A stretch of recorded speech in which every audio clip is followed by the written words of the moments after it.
Hey guys, number one Marmaduke fan here. I want to show off something that's a pretty cool, like permanent part of my collection. And I did some searching, and to my knowledge, you cannot get this adaptation of A New Hope digitally. I think it has something to do with the rights. This was produced by Dark Horse Comics, and when Marvel secured the rights to Star Wars comics again, I don't think they secured the rights to this. So I would highly recommend you get it before like collectors like me all like never let go of their copies. And this is also a very personal comic to me. I read this when I was like 9 over and over again. I remember in my old edition, the cover started to fall apart and big chunks started to fall off it. I actually enjoyed it more than the movie.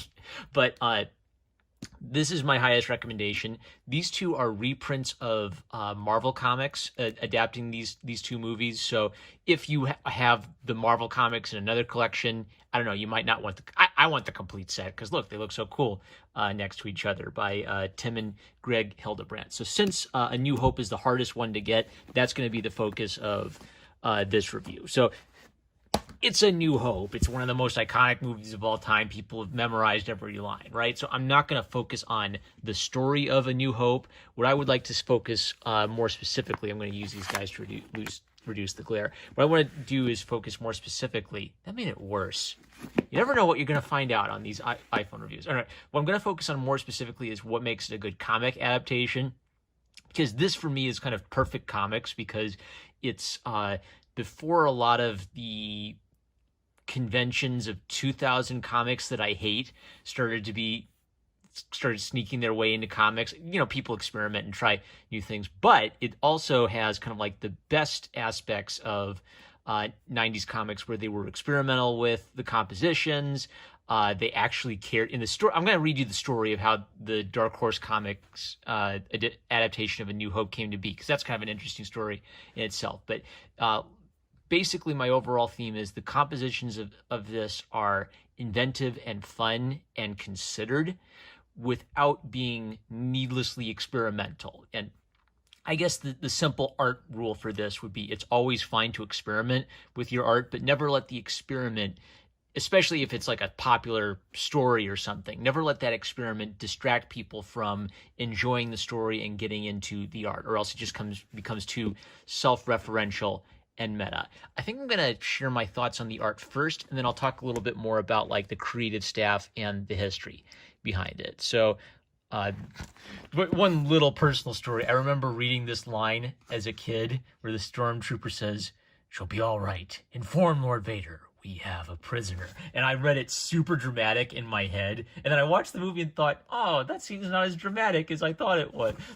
I guess the point is, like, in comics, a limitation of the medium is, you can't have like all the special effects of a TV adaptation or a movie, but you can imagine some things. Comics have some of the benefits of novel reading, where in novel reading especially, your imagination forms everything. You form the complete picture. In comics, the artist is helping you form the picture, but your imagination can still contribute to it. And look at this nice little detail where you can't hear their voice, but the stormtroopers and Darth Vader have a glow around their speech bubble to indicate there's some quality to their voice. I think everybody knew Darth Vader's voice because it was so iconic, but that alone is enough to communicate that these people don't sound like normal people. So that's a neat little detail. Elephant in the room. This was occasioned by the release of the special George Lucas's super special editions where he made changes and updates. So unfortunately, I forgot about this. It does not feature Han Solo shooting first. I knew people were going to ask about this. This follows the special edition where Greedo shoots and then Han shoots in response. I hate that change. It changes his character. A million nerds have already poured out red ink and blood and a million blog posts about this topic. So I won't rehash it. If I were adapting it, I would be a rebel and let Han shoot. Han didn't shoot first. Greedo didn't shoot at all. That was the point of this thing. Anyway, so have we expelled all our nerd rage? Okay, now that we've expelled all our nerd rage, that aside, oh yeah, and it also has like the little Jabba scene from the special editions. This is a fantastic Comics adaptation for a few reasons. So I guess this is a good illustration. 2-page spread for the revelation of the Death Star, which is a big moment. So I get the overall theme is they experiment with compositions without being obnoxious about it. So look, white boxes around the panels. Boy, I miss white boxes around the panels. A few years after this, and thankfully it's a fad that's starting to phase out, but people would take away the white gutters and panels because they thought, oh no, that makes it look hokey like an old comic book. But the reason for these white gutters in between panels is to let your eye rest. If it's all black, it just becomes burdensome. It feels like it's pressing in on you. Now, there are a few pages where they eliminate the white gutters between panels, usually kind of like in space scenes, and then it works because it's sort of like you're getting lost in the vastness of space. But basically, they keep the normal conventions for normal parts of the comic, and they dispense with those conventions as needed for certain special scenes. Hopping forward a little bit. Okay, another thing about this adaptation that I really like is, let me find some good examples. Real faces, drawn faces of the characters, where, especially in like the last few years, it's become, I guess, vogue to take screenshots of the actors, drop them onto your composition, and maybe like paint over them real quick so they have an almost photographic likeness to the actors. But that means A, you're limited to the expressions they make in the movie, and B, it's going to be a photographic likeness of the actor contrasting unhappily with everything else being drawn. Here, the artists actually draw the faces of the characters, so it has their general likeness, but it fits with the overall feel of everything else, and it's not limited to just the photorealism of the actors. But by simplifying them, you can make them look a little bit more heroic. There's also this really neat thing where there's like, what is this? Yavin. So the moon of Yavin is where the base is. The planet Yavin is like this big, imposing red thing. They use it in a few panels, kind of like to build up pressure. And every time they do, it fills a whole panel, and it gets bigger and bigger until it's filling half a page. And then red is a danger color, so that's good emotionally. And it's because it's all behind this, it almost becomes like an abstract element. I understand it's the planet, so it is representing something, but it pops forward this panel from behind. That's some neat like 3D space stuff. That's some nice adding a feeling of danger to this panel because of what surrounds it. So a nice little convention. Another thing I like, they actually draw the spaceships. I'm sure they had a little toy model or maybe a nicely detailed model to work from, but they draw them. They don't just download a 3D model and drop it in there. And so you have like this jarring, I don't know, like PlayStation graphic that is fighting with the art. They look so cool. And then if they zoom out far away, there's some little less details, but they're still recognizable as a shape. If they zoom in close, you see all the little details of the ship. There are so many just wonderful, they actually cared about this comic details to this. That I reviewed kind of like Star Wars comics for like the first year of my channel, and they were kind of a mixed bag. I would read like a few and they'd be pretty good. I'd read a couple that were great, and then a lot of them were mediocre, and then a couple would be absolutely terrible, and they'd just be cutting corners all the time. Now, one of the interesting things is when I get to the introduction, they had to cut some corners because of some, they had the production schedule moved up on them, but they sped up the process in a way that still let them keep the quality of the final work. They brought on more help, basically, who were all really good talents, and that let them get it done faster, without sacrificing quality. What's the old triangle? You can have it done fast, you can have it done cheap, you can have it done crappily. They decided to have it done well, and they had to have it done fast. So it was expensive. They had to hire more people to get her done. Hopping forward. Okay, this is a really interesting transition. So this is what I'm talking about when I say they are doing this very deliberately. So before this, lots of complex panel compositions, panels pushing forward in space, panels pushing backward in space, and then in the final rush to the Death Star, they switch entirely to a 9-panel format that they keep up for several pages. Now ask yourself, why did they do that? Are they lazy? Did they just want to stop doing that? So my thinking is this is a very deliberate decision on the editor's part to emphasize the emotion of this scene. So this feels comic-y. In this last rush, in that scene of the movie, there's lots of close-ups of faces and quick shots of them zooming past all the technology on the Death Star, right? So one thing that this kind of panel layout does is it feels faster because you're going 1 1 1 1 1 1 1 1 1 1 1 1 1 1 1 1 1. This feels a little bit different, like emphasis. That's a slow, fast, slow, right?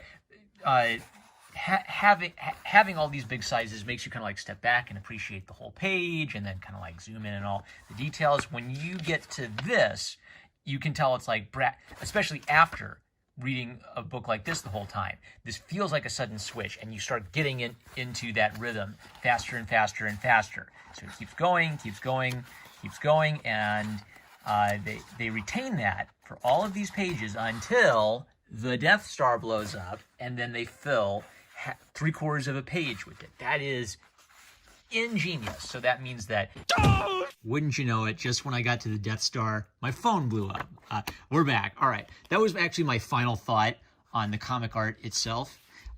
It's a high recommendation. So since this is it's not like super expensive, but since it can be pretty hard to find, I thought I would kind of like share with you. I'm just going to read like the series editor's comments on like the story of how it came to be. So I guess this is just going to be like storybook time where I read to you some like interesting stuff about the behind the scenes of it, because it is kind of an interesting story. So let's get the creative team's name down. Script by Bruce Jones.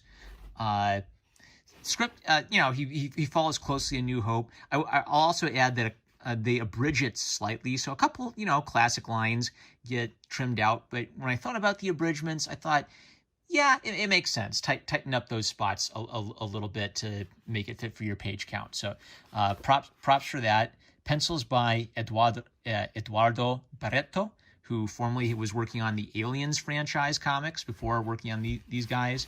Inks by Eduardo Barreto. Al Williamson, who we'll see more of soon, and Carlos Garzon. Colors by James Sinclair and Kerry Porter. Lettering by Steve Durto. Cover art by Greg and Tim Hildebrand. So let me see here. I think that the author is, Bob Cooper. Bob Cooper comments on how the Dark Horse story came to be. He was the series editor. All right, I'm going to hold this up. The story of the Dark Horse Comics adaptation of A New Hope, the special edition, actually begins nearly 20 years ago. In late 1977, several months after Star Wars had already become a bona fide theatrical hit, comic book artist Al Williamson was contacted by Lucasfilm to do some art samples for the already in production Star Wars newspaper strip. Thrilled that George Lucas had taken an interest in his work, Williamson contacted his good friend, writer Archie Goodwin, and asked him to help him put together some sample strips. It didn't take any deliberation on Lucasfilm's part before offering the two production of the daily and Sunday Star Wars strip. Unfortunately, Williamson had to decline since he was under contract to King Features drawing the Secret Agent X9 strip and really didn't feel like quitting. He decided to stick with something familiar and enjoyable, rather than taking on something that would likely turn out to be as major a commitment as Star Wars. So, in the late 1970s, comics fans were introduced to Star Wars by Roy Thomas and Howard Chaykin's best-selling comics adaptation from Marvel Comics. This was followed by a very well-received monthly comic book series, which included artwork by Chaykin, Carmine Infantino, Walt Simonson, Herb Trimpe, Tom Palmer, Mike Vosberg, and Michael Golden. I'll just comment, I don't know all these names because I'm still kind of like learning my comics history, but just as I've been starting to read comics, I've seen a lot of names like Walt Simonson and Carmine Infantino's names showing up again and again. It was a legendary staff of talent that got to work on the early Star Wars comics. Finally, in 1980, with the release of The Empire Strikes Back, events transpired to allow Williamson to draw the Marvel Comics adaptation based on pal Archie Goodwin's script. Shortly thereafter, thereafter, due to Russ Manning's failing health, Williamson and Goodwin took over work on the Daily Star Wars newspaper strip in 1981, producing a memorable 3.5-year run. When Return of the Jedi was released in 1983, there really wasn't any other choice than Goodwin and Williamson to do the comics adaptation. By 1990, Dark Horse had acquired the license to produce Star Wars comics. One of the first projects was reprinting in color the early 80s Goodwin-Williamson newspaper strips. At publisher Mike Richardson's request, Williamson took a hand reformatting the strips to fit the new comic book format. I'm not familiar with that. I'd be kind of curious because it's a major change from newspaper format to comic book page format. So I'm just kind of like curious how much it got changed up. But I'd be interested in trying to pick that up somewhere if any of you nerds know a good place for me to pick that up. And he contributed 14 brand new pieces of cover art for the 20-issue series and 3 volumes collected set. Shortly thereafter, Dark Horse decided to reprint the Marvel Star Wars comics adaptations in a deluxe format with new interior coloring, and Williamson contributed new cover art for The Empire Strikes Back and Return of the Jedi volumes. During summer 1995, Lucasfilm announced that in 1997, in conjunction with the 20th anniversary of the release of the original Star Wars movie, it would release expanded and updated versions of the 3 Star Wars movies. They're getting specialized. Oh no. Okay, my feelings about George Lucas aside, let's continue reading. Dark Horse immediately made plans for a new comics adaptation of the first movie. See, something good came out of the special editions of Star Wars. Behind every cloud, there's a silver lining. Moving on, but I digress. Incorporating the footage and new characters, Lucasfilm was adding to the film. As editor of Dark Horse's Star Wars comics, I could think of no one other than Williams, who had always lamented the fact that he'd missed the opportunity to draw A New Hope to illustrate this new adaptation. So they wanted Williamson originally to draw this edition, but he didn't end up getting it. Continuing on, with a fair amount of lead time, I called Williamson and began a long process of talking him into doing the project. I knew going in that his decade-long working relationship with Marvel could preclude his involvement. The decision weighed heavily on Williamson for several months. After dozens of phone calls back and forth, he finally called in early January 1996 to decline, claiming that he'd already felt the same sort of anxiety start to build up in anticipation of doing this project, as it had prior to working on the 2-issue Flash Gordon project. Did I read that right? Yeah, I did read that right. Okay, I'm going to redo that sentence. Blah, blah, blah, blah, blah. After dozens of phone calls back and forth, he finally called in early January 1996 to decline, claiming that he'd already felt the same sort of anxiety start to build up in anticipation of doing this project as it had prior to working on the 2-issue Flash Gordon project he'd drawn for Marvel in 1995. For this reason, rather than because of time conflicts or his existing Marvel relationship, he decided to forego working on the special edition of A New Hope. He just felt like he just didn't feel like he'd be able to do the job as well as he would like to do, and as well as the job deserved to be done. So you see, like, the commitment to quality for everybody for this adaptation. They knew this would be they knew this was a golden opportunity to release it, so they're thinking like capitalists. Best time to release a new adaptation is when a new edition of the movie is coming out, and they want it to look good when it comes out. In his heart, Williamson earnestly wanted to draw Star Wars again, yet he knew deep down that he wouldn't be able to do it. We tossed around the names of artists who might be up to the task. Who worked on the Aliens Predator, The Deadliest of the Species series a year or so ago? Eduardo Barreto, I replied, and yeah, I think he'd do a great job. So I called Barreto, who said he was finishing up work for a couple of other publishers and would love nothing more than to devote all of his time to drawing the new adaptations of Star Wars, a movie he absolutely loved. To coincide with Lucasfilm's goal of releasing A New Hope, the special edition, in May 1997, Dark Horse was still planning on a May 1997 release for the comic series. Barreto had started work on the series and was nearly finished with his pencils for the first of 4 issues when Lucasfilm announced that it was moving up the film's release date to February 1997. So they just got their timeline changed. To keep the comics on schedule, I was going to have to hire an inker to work over Barretto's pencils, allowing the creative work to progress at a pace almost twice as fast as originally planned.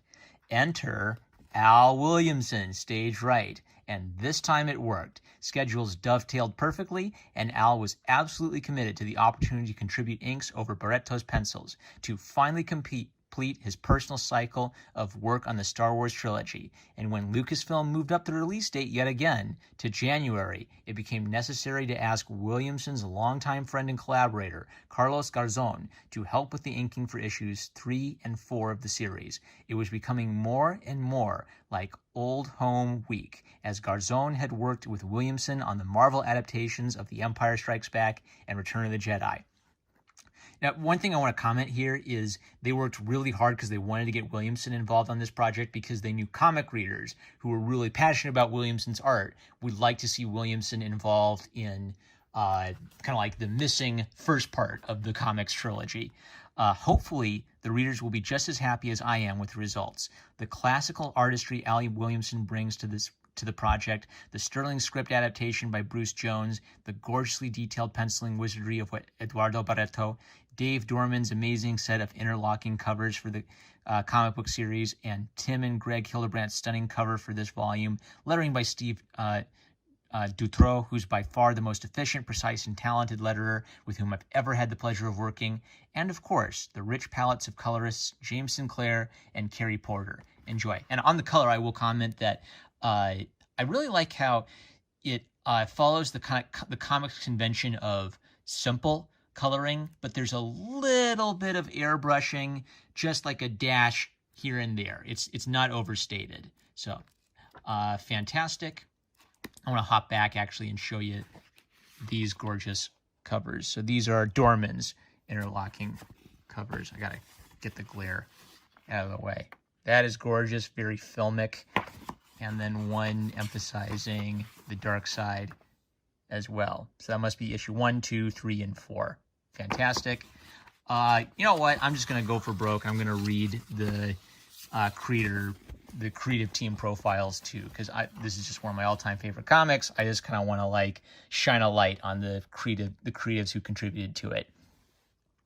Bruce Jones was born behind a 4-color press in Hackensack, New Jersey. Kidnapped at birth and raised by gypsies, the exact date of his birth is unknown, though dental records suggest it was sometime before the discovery of fluoride. His early career included a stint as a male nurse at a hospital for recovering alcoholics and brain surgery patients, during which he coined the now oft-quoted phrase, "All things considered, I'd rather have a bottle in front of me than a frontal lobotomy." Somehow, during his busy schedule of emptying drool cups, he found time to work on projects like Amazing Stories, Creepy, Eerie, Vampirella, and Twisted Tales, to name a few. In recent months, Mr. Jones made headlines when witnesses reported him wrestled by police to the floor of the New York Stock Exchange, cursing vehemently and waving a pair of old sweat socks in the air. "I only wanted to exchange them for some Argyles," he was reported as screaming. Okay? Although Eduardo Barretto's work is new to the realm of Star Wars, he considers himself an old workhorse since he began his comics publishing career 26 years ago at the age of 16. Barretto has worked for Marvel Comics, DC Comics, Archie Comics, Western Publishing, Techno Comics, and a host of European and South American companies, and has illustrated a long list of characters, including Superman, Batman, Indiana Jones, Aliens, Predator, and Mickey Spillane's Mike Danger. "I enjoy working in comics," says Barretto, "because there is a lot more creative freedom than there is in advertising or animation." He is thrilled to be working on Star Wars and is especially thrilled to be working with Al Williamson. Barretto lives in Montevideo, Uruguay, with his wife and 3 children. Neato. Al Williamson has been drawing comics for 110 years, and he says, "If they want me to quit, they'll have to shoot me." Williamson's love for drawing comics is evidenced in his illustrations of some of comics' most famous characters. He assisted Bern Hogarth on the Tarzan strips, drew Flash Gordon for King Features, and recently for Marvel Comics, contributed to the Superman mythos for DC Comics, and illustrated science fiction comics for EC. It was Williamson's depiction of Flash that caught the fancy of George Lucas, who commissioned Al to do the now classic strip adaptations of Star Wars. Williamson worked with writer Archie Goodwin and sometimes used his own son and daughter, Victor and Valerie, as models. Williamson and his lovely wife Karina make their home in Pennsylvania. Best known for their collective work on the original movie poster for Star Wars, Tim and Greg Hildebrandt have enjoyed careers together as the brothers Hildebrandt, and separately. They won the Golden Eagle Award for their film Project Hope and are the award-winning illustrators of such well-known properties as Star Wars, The Lord of the Rings, The Sword of Shannara, Barbarella, The Clash of the Titans, and The Secret of Nim. Individually, Greg's illustrations have graced magazines Omni and Heavy Metal, and over a dozen children's fairy tale classics. His cover for a Spectre comic won DC's Cover of the Month award. Tim has painted art calendars for Dungeons & Dragons, Realms of Wonder, and the Dragon Riders of Pern. He's also painted covers for numerous science fiction and fantasy magazines and books.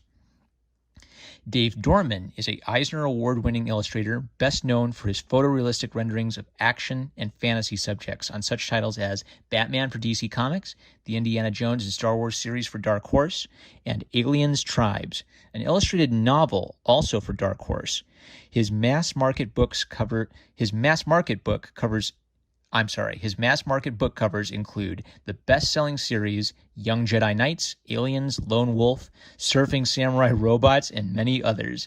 Dorman has also done trading cards for Skybox, Topps, and Fleer, toy design for Hasbro Toys, motion picture pre-production art, and motion-based ride conceptual art.